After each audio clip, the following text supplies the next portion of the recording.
brevemente cuál es el rol de la juventud estudiantil en este momento en Venezuela. Bien, el rol de la juventud venezolana del día de hoy y del movimiento estudiantil en general es muy claro. Nosotros basamos nuestra lucha en la democracia, en la libertad y en la justicia. Nosotros como movimiento estudiantil buscamos reconstruir ese futuro que lamentablemente hoy se encuentra pues destrozado, se encuentra secuestrado, y que nosotros los jóvenes desde la academia hemos tratado de reconstruir. Hoy en día vivimos una crisis muy difícil y el movimiento estudiantil tiene propuestas y está en la calle llamando pues a recuperar ese futuro y a construir el país que todos los venezolanos queremos. ¿Qué cifras ustedes manejan, Carlos, de estudiantes detenidos? Sí, el día de hoy nosotros manejamos de parte del equipo pues, que ha asistido al movimiento estudiantil en el área metropolitana de Caracas, unos 108 personas, de las cuales 90 ya han sido liberadas, 10 se encuentran detenidas, 6 se encuentran privadas de libertad y 2 personas de ellas se encuentran desaparecidas. Esa es la cifra que manejamos desde el área metropolitana de Caracas y bueno, haciendo por supuesto el contacto con el interior para recopilar la data. Claro, Carlos, ustedes saben que las redes sociales han venido a pluralizar la información, a darle voz a los que no las tenían a través de los medios de comunicación, sobre todo los medios estatales.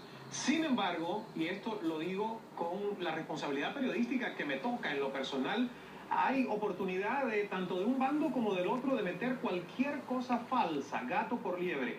¿Tienen certeza de torturas o ultrajes a los estudiantes detenidos ustedes, tal como mucha gente ha expuesto en redes sociales? Sí, en efecto, han habido abusos por parte de los cuerpos policiales del Estado, tanto en las protestas pacíficas que ha mantenido el movimiento estudiantil, como una vez que son detenidos. El abuso que se dio, que se reportó el día de hoy, el abuso sexual por parte de uno de nuestros compañeros, es un hecho que bueno, nos llena de muchísimo dolor, nos llena de muchísima molestia por parte del movimiento estudiantil, y el mensaje al gobierno nacional es que administre justicia, que ese es el trabajo de todo Estado, que administre justicia a los perpetradores de la violencia, tanto a los manifestantes que se encontraban de manera pacífica en la agenda del movimiento estudiantil, como a los compañeros que hoy en día se encuentran detenidos. Nuestra exigencia es muy clara y es que deben ser liberados todos esos compañeros, tanto en el área metropolitana de Caracas como en el interior del país. Es imposible que un país se haga llamar democrático mientras existen estudiantes que por manifestar pacíficamente y de manera de resistencia y de lucha no violenta se encuentran detenidos. Entonces el día de hoy el mensaje es ese. La juventud en un país en el que la juventud venezolana es puesta en prisión por protestar pacíficamente no puede llamarse un Estado democrático. Hay una marcha ciudadana convocada por el líder opositor Leopoldo López este martes 18 desde Chacaíto hasta el Ministerio de Interior y Justicia. ¿Marcharán los estudiantes con él?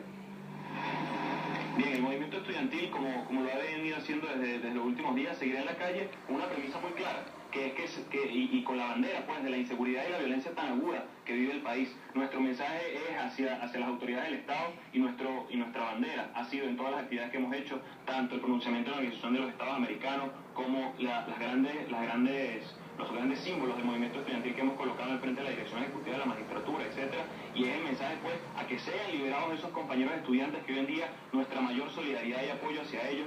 Ellos son los héroes de este país, ellos son los héroes del movimiento estudiantil, y nuestro trabajo es apoyarlos en toda esta lucha. Nuestra lucha no acaba el día de mañana, no acabará el día de pasado mañana ni en un futuro. Nuestra lucha seguirá, porque nuestra lucha es por construir, por recuperar ese futuro que nosotros queremos como estudiantes. Nosotros, todos los estudiantes de las casas de estudio del país, salimos a las calles con un mensaje muy claro y le decimos al gobierno nacional que no puede reprimir la protesta, una protesta pacífica y enmarcada en la lucha no violenta que tiene el movimiento estudiantil. Muchísimas gracias, Carlos, por estar con nosotros. Carlos Vargas es representante estudiantil de la Universidad Católica Andrés Bello, estudia tercer año de Derecho. Hacemos una pausa en el programa.